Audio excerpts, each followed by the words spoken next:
하나님 말씀은 고린도후서 1장 18절에서 22절까지 합독하시겠습니다.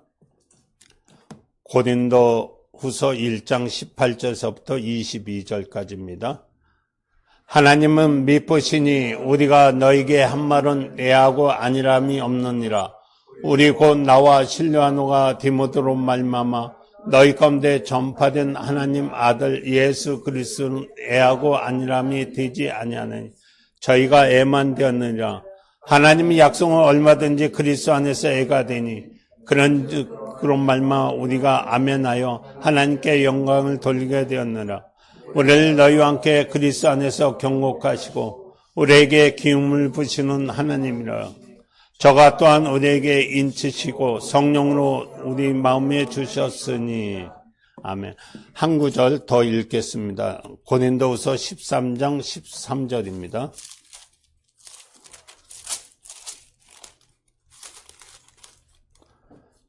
요것은 두 번 합독하시겠습니다. 주 예수 그리스도의 은혜와 하나님 사랑과 성령의 교통하심이 너희 무리에게 함께 있을지어다. 주 예수 그리스도의 은혜와 하나님의 사랑과 성령의 교통하심이 너희 무리와 함께 있을지어다. 아멘. 오늘 설교 전할 말씀은 성령은 하나님 영이시다는 말씀을 오늘 전할 것입니다. 성령은 하나님의 영이시다. 세 번 하시겠습니다. 성령은 하나님의 영이시다. 성령은 하나님의 영이시다. 하나님의 영이시다.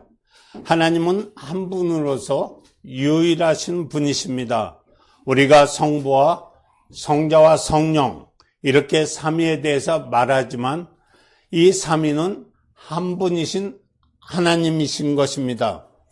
여기에서 하나님이란 단어는 우리나라 기독교에서 특별한 호칭인 것입니다. 우리 말 중에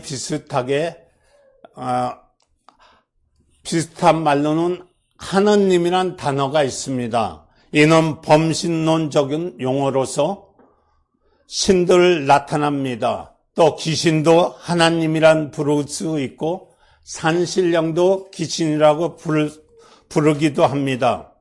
또 영어에서도 신들을 갓이라고 합니다. 그러나 하나님에 쓸 때만 대문자로 갓을 표기도 합니다.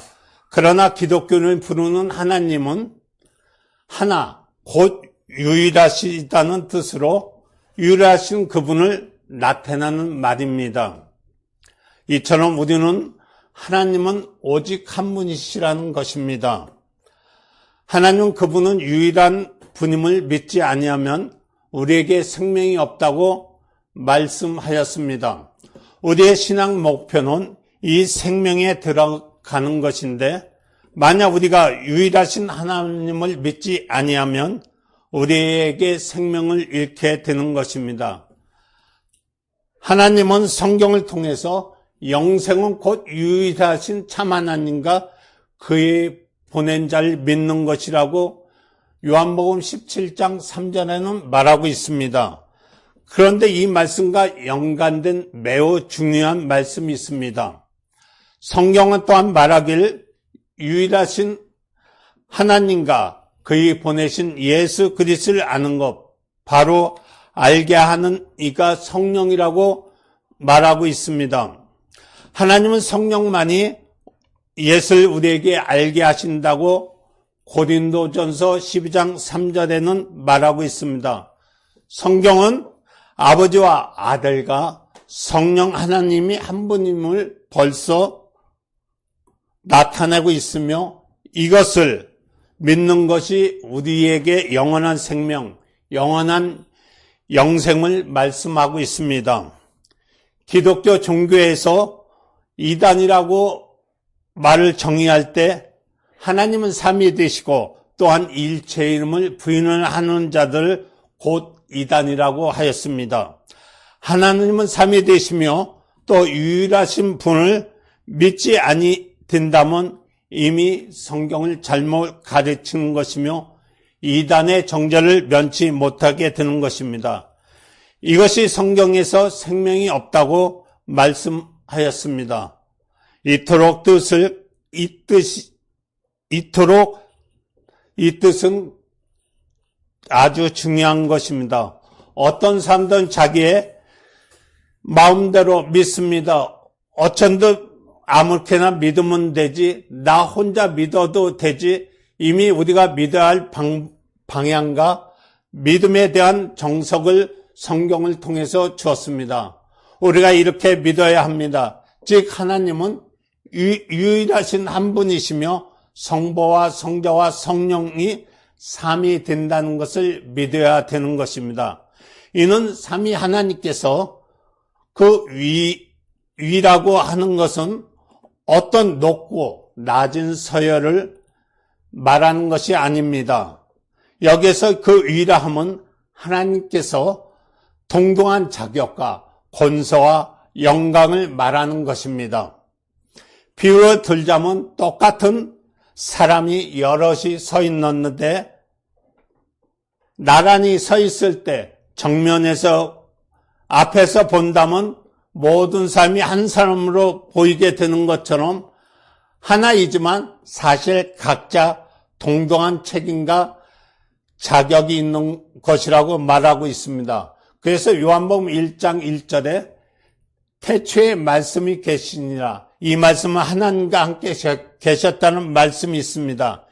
이 말씀은 곧 하나님이시라고 할 때 그 함께라는 말 자체가 하나님과 방향이 같고 뜻도 같고 권세도 같고 영원성과 모든 속성이 고난이 똑같은 분임을 나타내기 위한 것입니다.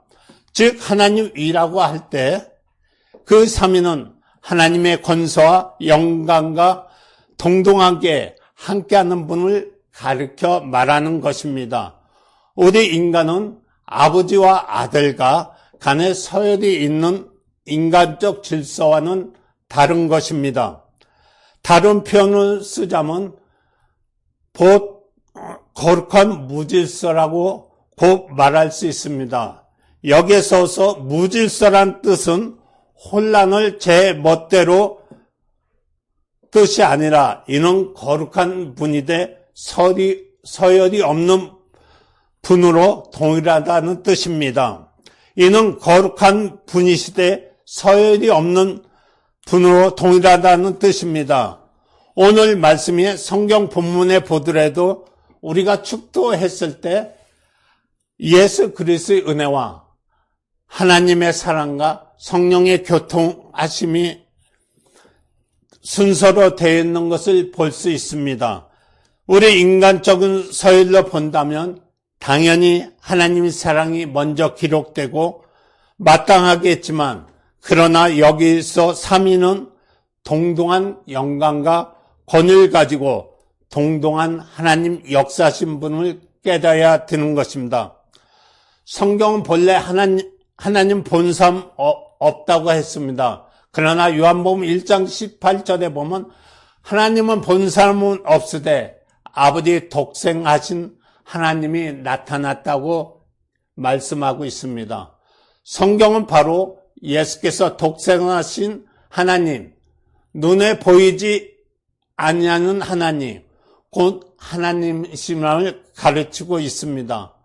또 요한복음 14장 8절에 보면 빌립이 예수께 아버지를 우리에게 보여주십소, 그러면 좋겠나이다 기록되어 있습니다. 예수께서 가라사대 빌립아, 내가 이렇게 오래 너희와 함께 있으되 내가 나를 알지 못하느냐 말과 나를 본 자는 아버지를 보았거든 아버지를 보이라 하느냐 말씀이 기록되어 있습니다. 이 말씀은 뜻은 나를 본 자는 아버지를 보았다고 여기에 들 것이냐고 왜 따지냐는 소리 같지만, 혹은 나를 보았으면 아버지를 본 것이나 마찬가지인데 아버지를 굳이 꼭 봐야겠느냐고 예수를 말씀하고 있는 것은 절대가 아닙니다. 예수는 나를 본 자는 아버지의 보았거니라고 분명히 말씀하고 있습니다. 왜냐하면 예수는 하나님의 본체시며 하나님의 형상이란 말씀이기 때문입니다. 성경 또 이르길 그는 근본 하나님의 본체시나 하나님과 동등됨을 취할 것을 여기지 아니하시고 오히려 자기를 비워 종의 형체를 가져 사람같이 나타났다고 빌립보서 2장 5절서부터 8절까지 기록하고 있습니다. 예수는 하나님의 본체이시란 말씀인 것입니다. 성경이 이르기를 그는 보이지 아니하시는 하나님 형상이요 모든 창조물보다 먼저 나신 자니 만물이 그에게 창조되되 하늘과 땅이나 보이는 것이나 보이지 않는 것이나 혹 보좌나 주관자나 정사지나 권사지나 만물이 다 그로 말맞고 그를 위해서 창조되었고 그가 또 만물보다 먼저 계시고 만물 안에 그 안에 함께 섰느냐고 골로새도 똑같은 말씀하고 있습니다. 여기서 우리의 예수는 하나님 형상이라고 가르쳐주고 있습니다. 즉 예수 그분은 하나님 본체시며 하나님의 형상이시나 사람들 속에 거하신 분임을 말하고 있는 것입니다. 여기서 하나님 형상이라 하면 바로 사람을 가리키는 뜻입니다. 만물은 각각 자기 형상을 가지고 있습니다. 짐승들도 자기 형상을 가지고 있습니다. 그러나 단 하나 인간만은 자기 형상이 없습니다. 성경은 하나님이 가라사대 우리 형상을 따라 우리 모양대로 만들었다고 창세기 1장 26절에는 말하고 있습니다.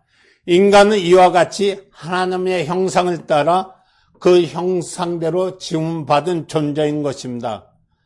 하나님의 형상이라고 하면 바로 예수를 가리키는 바 구체적으로 사람을 나타난 뜻인 것입니다. 한 가지 유의할 것은 우리 인간이 역시 사람이긴 하지만 우리는 피조물로서 지음을 받은 사람인 것입니다. 다시 말하면 우리는 하나님의 사람인 곧 하나님의 아들 예수 모형을 가지고 이 세상에 나온 자들 것입니다. 그러나 예수는 우리보다 먼저 계셔 그분의 형상을 따라 우리의 지음을 받은 분인 것입니다. 또한 아버지 혹은 아들이란 용어를 인하여 하나님 아버지와 아들이 각각 둘이란 혼선을 일으키기도 합니다. 그러나 요한복음 10장 29절에 30절에 기록되기를 저희를 주신 아버지는 만유보다 크심에 아무도 아버지 손에서 뺏을 수 없느니라. 나와 아버지는 하나리라고 기록되어 있습니다.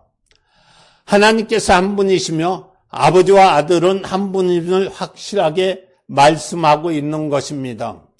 이처럼 아버지와 아들은 한 분인데 그렇다면 이제 곧 또 성령은 어떤 분인가 하는 문제가 남아있는 것입니다. 앞에서 말씀한 바와 같이 아버지와 아들과 성령은 마치 우리가 원턱에 앉아 설이 없는 동등한 분이라는 것입니다. 원턱은 높은 자리와 낮은 자리를 구별이 없으며 위치와 방향 차이도 없이 어느 자리이든 동일하다는 뜻입니다. 이때 아버지께 계신 곳을 볼 수 있습니다. 예수는 아버지 안에 독생하신 하나님일진데 그럼 아버지는 어디에 계시는가? 성경은 요한복음 14장 10절에 나는 아버지 안에 있고 아버지는 내 안에 계신 것을 내가 믿지 아니하느냐? 내가 너에게 이런 말이 스스로 하는 것이 아니오 아버지께서 내 안에 계셔 그의 일을 하는 것이라고 말하고 계속하여 요한복음 14장 24절에서는 그날에 내가 아버지 안에 너희가 내 안에 내가 너희 안에 있는 것을 너희가 알리라고 기록되고 있습니다. 이와 같이 아버지는 예수 안에 거하시고 예수는 아버지 안에 독생하신 하나님이시며 이는 한 분이시라는 것입니다. 그러나 분명히 그 위는 각각입니다. 또 한 아주 중요한 뜻이 담겨있는 말씀이 있습니다. 내가 아버지께 구하겠으니 그가 또 다른 보혜사를 너에게 주사 영원토록 너와 함께 있게 하시라는 저는 진리의 영이라고 요한복음 14장 16절에 말씀하고 있습니다. 즉 성령은 예수의 뜻대로 주는 것이 아니라 아버지께서 구하겠다고 하였습니다.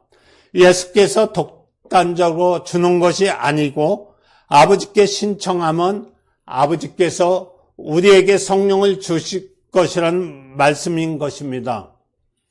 좀 더 서술하면 예수 그리스도께서 우리에게 성령을 보내실 뜻을 정하시고 그 연후에 아버지의 뜻대로 성령을 보내주실 것을 가르쳐 주고 있습니다. 그런 과정에 걸친 다음에 성령이 우리와 함께 계시다는 것을 나타내고 있는 것입니다. 즉 성령이 우리에게 오시는 것은 아들이 자의적 뜻이 있다는 것도 아니요 아버지가 일방적으로 역사하는 것도 아닌 것입니다.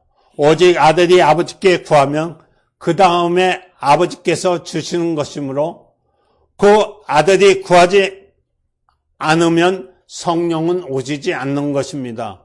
이와 같이 성령은 아버지와 아들 사이에 오신다는 것입니다. 그러나 하나님 아들 예수는 이 땅에 오실 때 만물을 위해서 오시지 않았습니다. 그분은 곧 사람을 위해서 이 땅에 오신 것입니다. 그래서 요한복음 3장의 16절에 하나님은 세상을 이처럼 사랑하사 독생자를 주시라고 가르쳐 주고 있습니다. 그분이 이 땅에 오신 것은 짐승이나 물고기 위해서 오신 것이 아니라 어떤 만물을 위해서 온 것도 아니요 오직 사람들을 위해서 온 것입니다. 그분 또 오셔서 십자가에 죽으셨다가 부활하심으로써 온 인류의 구속자가 되셨습니다.